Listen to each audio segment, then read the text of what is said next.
नमस्कार.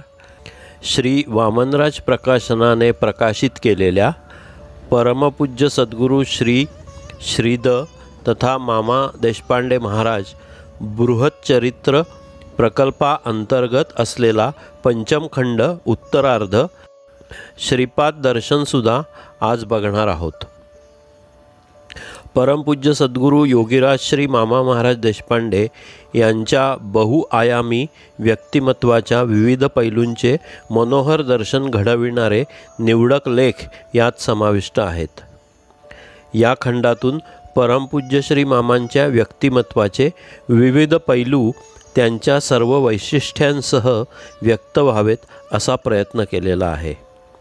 त्यांचे व्यक्तिमत्व सागराहून खोल, वटवृक्षासारखे विशाल आणि सर्व काही देऊन टाकणाऱ्या पारिजातकासारखे संन्यस्त वृत्तीचे होते.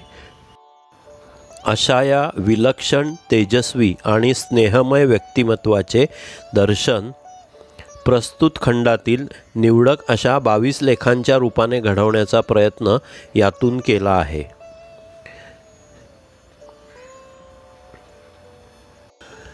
ग्रंथातील पहिल्या लेखात लेखक म्हणतात की परमपूज्य सद्गुरू श्री मामांचे एक प्रवचन ऐकले मात्र मोठ्या मोठ्या ज्ञानेश्वरी अभ्यासकांनीही तोंडात बोट घालावे असा अर्थ सांगण्याची ताकद या व्यक्तीत आहे हे पूर्णपणे पटले.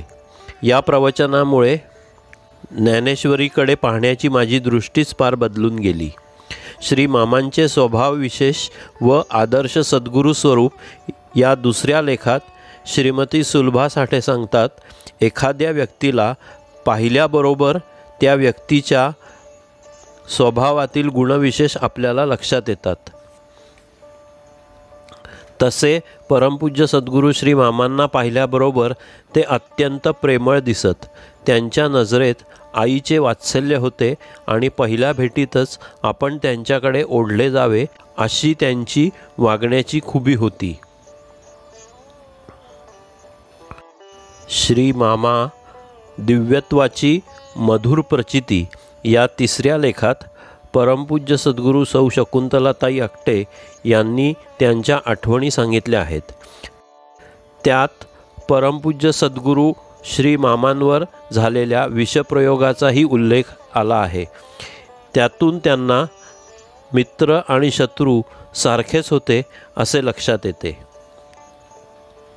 श्री मामांचे साहित्य एक परिचय या लेखात कैलासवासी डॉक्टर श्री प्रल्हाद वडेर म्हणतात, परमपूज्य सद्गुरू श्री मामा महाराज देशपांडे म्हणजे श्रीनाथ संप्रदाय, श्री दत्त संप्रदाय आणि वारकरी संप्रदाय या तीनही परंपरांचे मिलन आहे.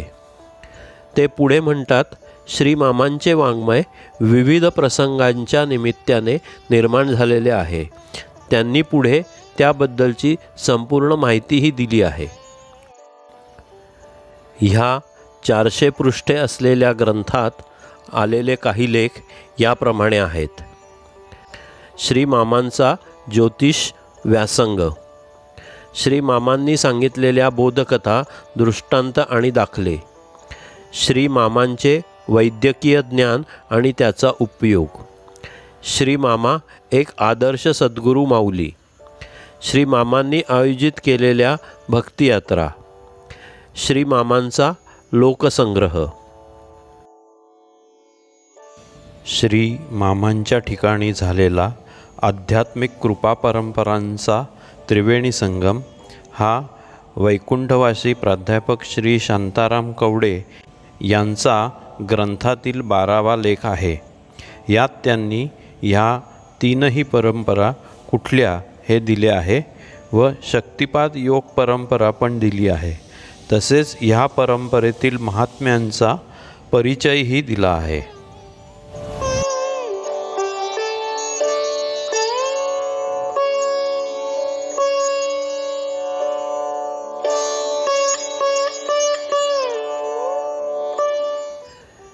ह्या ग्रंथात अजून 10 लेख समाविष्ट आहेत.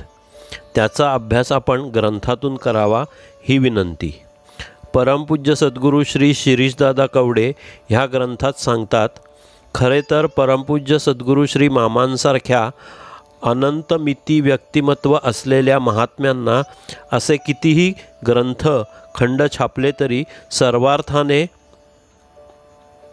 शब्दात चित्रित करताच येणार नाही।